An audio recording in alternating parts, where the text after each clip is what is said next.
ये जो अभी राहुल जी ने 2-3 दिन पहले प्रेस कॉन्फ्रेंस करके एक बहुत बड़ी चोरी का जो खुलासा किया है, उसमें मेरे ख्याल से देश की सभी चोरियां, सभी डकैतियों में से ये सबसे बड़ी चोरी और सबसे बड़ी डकैती है जो चुनाव आयोग के भ्रष्ट अधिकारी आरएसएस और बीजेपी के साथ मिलके नहीं बल्कि एक टीम बनके ये काम कर रहे हैं। और ये काम जिसको कहते हैं रिटेल बेसिस पे तो हो सकता था और होता है, दशकों से होता आया है। आरएसएस के पन्ना प्रमुख और लोकल लेवल पे बहुत सारे जो चुनाव अधिकारी होते हैं, जिसमें वो दूसरी पॉलिटिकल पार्टीज के बीएलएज हों, चाहे तो उनके जो बूथ पे जो ऑफिसर्स बैठते हैं उनको, और पॉलिटिकल पार्टीज के अधिकारियों को भी मैंने जहां कर सकते हैं वहां बूथ कैप्चरिंग आरएसएस हमेशा से करती आई। लेकिन ये इंडस्ट्रियल लेवल पे, ये होलसेल लेवल पे जो प्रोग्राम शुरू हुआ है वो 2014 के बाद ही शुरू हुआ। आप देखिए कितनी अच्छी बात कह रहे हैं और लॉजिक इनके तोड़ना बहुत जरूरी है। चुनाव आयोग ने ये कहा कि राहुल गांधी जी एफिडेविट दें मुद्दे को भटकाने के लिए, और उनका सारा इकोसिस्टम, सारी criminal media affidavit affidavit affidavit और एफिडेविट पे कूद पड़ी। मैं जो दुख की बात एक ये भी है कि जो सीईओ साहब हैं कर्नाटक के, वो कर्नाटक गवर्नमेंट के एक अधिकारी हैं। हालांकि जो धारा 13 है उसके तहत वो चुनाव आयोग के साथ डेपुटेशन पे भी है, मगर एडमिनिस्ट्रेटिव कंट्रोल अब भी उनका कर्नाटक गवर्नमेंट के पास है। इतनी बड़ी बात मैं आपको बता रहा हूं, जो कांग्रेस की गवर्नमेंट का अधिकारी है वो भी इतना दबाव में है कि उसे मजबूरी में राहुल गांधी जी को इस किताब के विरुद्ध जाके, जिसके बदौलत और जिसके अंडर चुनाव आयोग काम करता है, राहुल गांधी जी को एफिडेविट फाइल करने के लिए बोल दिया। और उस एफिडेविट को ही अगर आप लोग पढ़ेंगे, मैं आपको ये चीजें इसलिए बता रहा हूं कि आरएसएस और बीजेपी और चुनाव आयोग का झूठ साफ को अब पता लग जाए। उसमें खुद लिखा हुआ है कि अगर इसी एफिडेविट में जो सीईओ साहब ने इशू किया है कर्नाटक के, आप ये बताएं किस वोटर का नाम कटवाना चाहते हैं। राहुल गांधी जी ने क्या अपनी प्रेस कॉन्फ्रेंस में एक भी बात ये बोली थी कि ये वोटर का नाम काट दो या वो वोटर का नाम काट दो?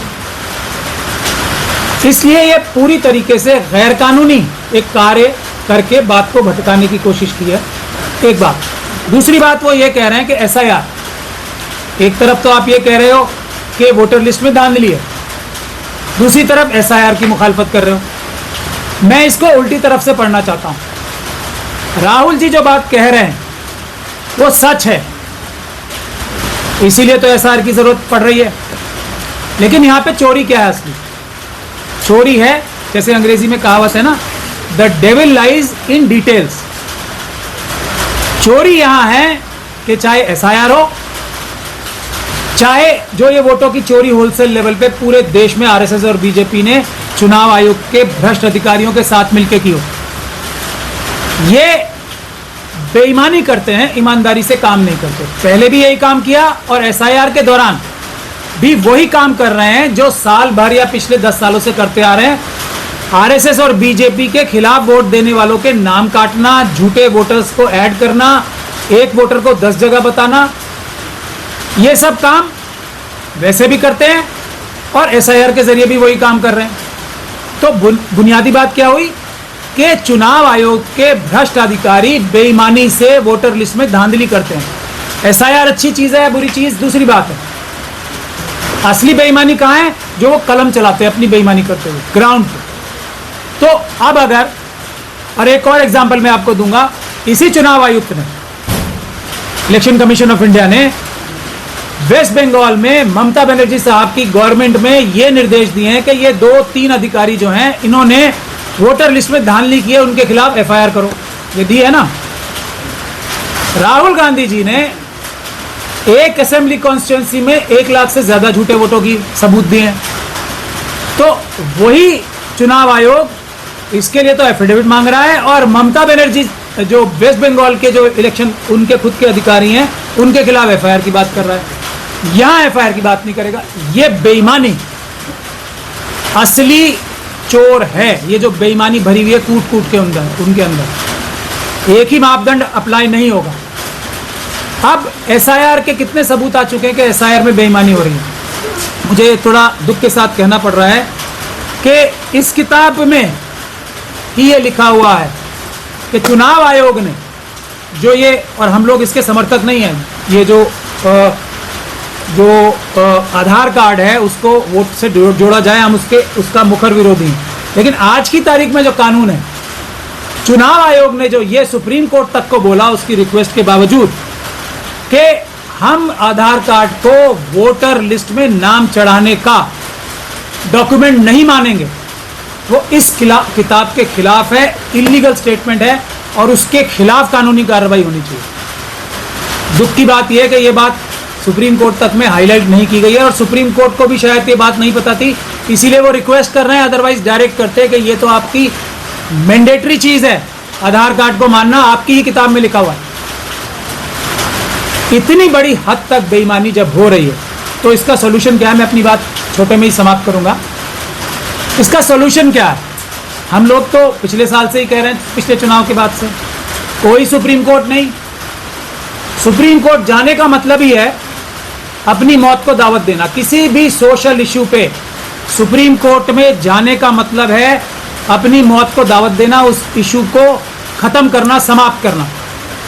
और इसका एग्जाम्पल ये एसआईआर में भी साबित हो गया। किरण रिजिजू साहब हमारे पार्लियामेंट्री अफेयर्स मिनिस्टर हैं, वो इतनी बड़ी आंदोलन, इतने सारे मेंबर ऑफ पार्लियामेंट एसआईआर के खिलाफ आंदोलन कर रहे हैं, खड़े होके डिमांड कर रहे हैं एसआईआर पे चर्चा हो।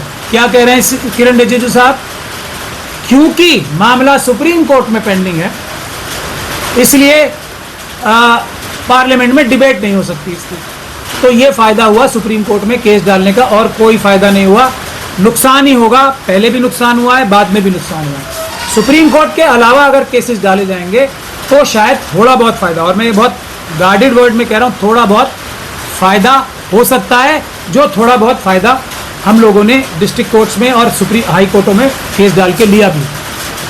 सुप्रीम कोर्ट में जाने का मतलब ही मौत है, तो सुप्रीम कोर्ट तो जाना ही नहीं चाहिए पहले। और सुप्रीम कोर्ट के लोग तो खुद ही कह चुके हैं, जजेस कह चुके हैं कि आप अपोजिशन पार्टीज का जो काम है वो हमसे ना लें, अपोजिशन का काम हम नहीं कर सकते।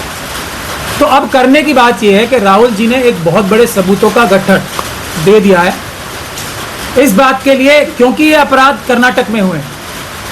तो हम लोगों ने ऑलरेडी दिल्ली में, और दिल्ली में तो अमित शाह ही पुलिस है, तो वो तो कहाँ इस पर कार्रवाई करते, हम लोगों ने बिल्कुल इतनी बड़ी संख्या में तो सबूत नहीं हम जुटा सकते थे, हमारी ताकत नहीं है, लेकिन कुछ सबूत काफ़ी बड़ी संख्या में निकाल के हमने पार्लियामेंट स्ट्रीट पुलिस स्टेशन में कंप्लेंट की थी। लेकिन अब राहुल गांधी जी के खुलासे के बाद तो सबूतों का मतलब इतना ढेर लग गया है कि पूरी की पूरी पुलिस फोर्स जो है वो दब जाएगी सबूतों में, इतना आ गया। लेकिन कंप्लेंट हमने कर रखी थी। एफिडेविट की बात कर रहे हैं ना राहुल गांधी जी से, झूठे एफिडेविट की। एफिडेविट हमने कोर्ट में जो कंप्लेंट, जब एफआईआर नहीं हुई तो राहुल गांधी जी से जो एफिडेविट मांगा है उससे ज़्यादा एफिडेविट मैंने खुद अदालत में फाइल कर रखा। तो अगर वो ईमानदार हैं तो राहुल गांधी जी का भी एफिडेविट है और एक दूसरे नागरिक का भी एफिडेविट है। जो करना है इस पे कार्रवाई कर लें। ये चुनाव आयोग को भी हम देख चुके हैं, तो इस पे दिन अभी अदालत में तारीख आ रही है, तो एफआईआर हमें उम्मीद है हो जाएगी। मगर अब सोल्यूशन दो हैं जो मैं आपसे गुजारिश करना चाहता हूँ। पहला, जो खड़गे जी ने कहा इंडिया गठबंधन के बिहाफ पे भी, और राहुल जी ने भी कहा कि आंदोलन होना है, वो अल्टीमेट इसका सॉल्यूशन है।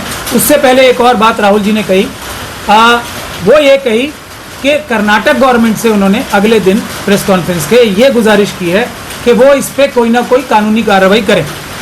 तो अगर कर्नाटक की गवर्नमेंट इसमें एफआईआर दर्ज करती है, कोई भी व्यक्ति जाके कर सकता है एफआईआर दर्ज। कर्नाटक गवर्नमेंट का काम सिर्फ इतना सा है कि एक ईमानदार और समझदार पुलिस ऑफिसर को इस केस का आईओ बना दे, दैट्स इट।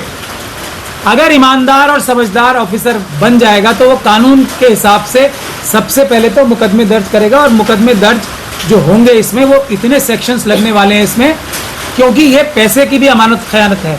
अभी चुनाव आयोग ने पिछले ही हफ्ते पैसे भी बढ़ाए हैं अपने बीएलओस के और इलेक्टोरल रोल ऑफिसर्स के। क्यों?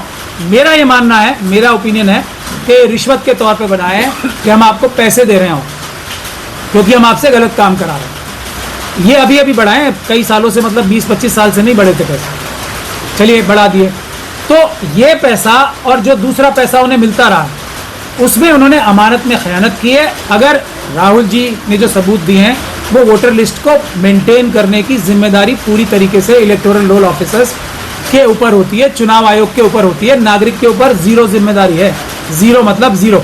अगर आप चाहेंगे सवालों में तो आपको मैं प्रावधान भी बता दूंगा सभी। एक बात तो हो गई है। साथ के साथ जो राहुल जी, कांग्रेस पार्टी और दूसरे लोग मांग रहे हैं, machine readable digital voter list जो चुनाव आयोग दे भी रही है, तो इस फॉर्म में पीडीएफ के दे रही है कि वो कन्वर्ट भी ना हो सके कागज से उस फॉर्म में, मशीन रीडेबल में कन्वर्ट भी ना हो सके।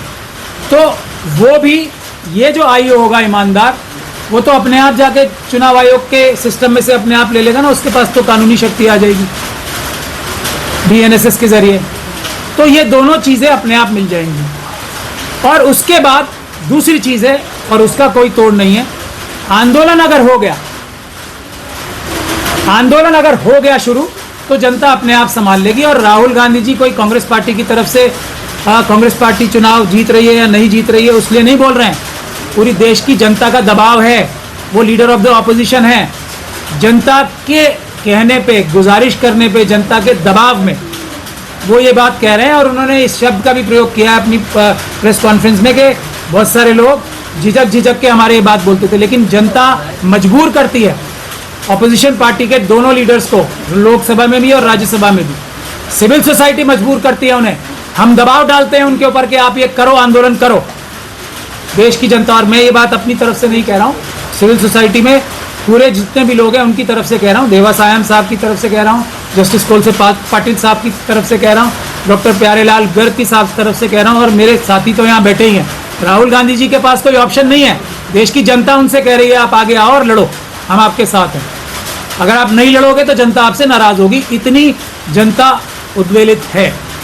आखिरी बात मैं अपनी बात कह के समाप्त करूंगा। हम लोगों ने एक इशू उठाया था, ये जो वोटर्स की हेराफेरी हो रही है, ऐसा नहीं है कि महाराष्ट्र में जो 75 लाख या जितने भी 50 लाख से ज़्यादा वोट ऐड किए गए, वो 50 लाख के 50 लाख लोग जाके, या बीजेपी के कार्यकर्ता वो अपनी इंक मिटा के हाथ से फिजिकली वोट डालते हैं। चोरी, मेजॉरिटी चोरी वोटों की होती है, तो वो मशीनों के द्वारा होती है। ऐसी धांधलीबाजी भी होती है, झूठे वोट भी डालते हैं फिजिकली, लेकिन इतनी बड़ी संख्या में, मतलब होलसेल में वोटिंग जो है नहीं हो सकती फिजिकली, तो मशीनों के द्वारा ये चोरी होती है। आज हिंदू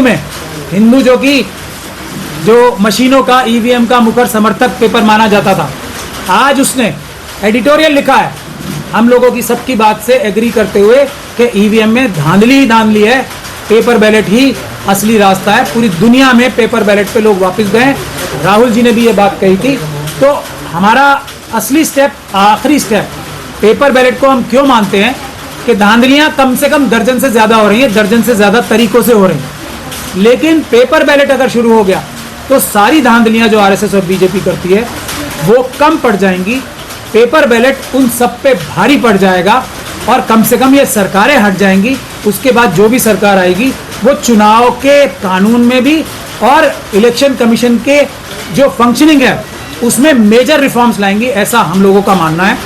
और फिर इस देश में बाबा साहब का दिया हुआ हक, जो एक वोट का अधिकार बराबर था, जो इस देश की बुनियाद है, इस देश के संविधान और इस देश की बुनियाद है, जड़ है, वो वापस आ जाएगी। तो जो पिछले साल आंदोलन हो रहा था लोकसभा के चुनाव से पहले, सुन लेती तो शायद आज हम लोगों को यहाँ दोबारा आप लोगों को बारिश में तकलीफ देने की आवश्यकता ही नहीं पड़ती, और एक आरएसएस और बीजेपी की जो सरकार है वो अभी नहीं होती, दूसरी सरकार होती। खैर, देर आए दुरुस्त आए। लेकिन अब 3-4 चीज़ें हैं। देखिए, आरएसएस और बीजेपी इस मुद्दे पे ही नहीं, हर एक मुद्दे पे लोगों को भ्रमित करने के लिए अपनी ताकत का, अपनी सत्ता का और अपने झूठे लॉजिक का इस्तेमाल करती है हमेशा।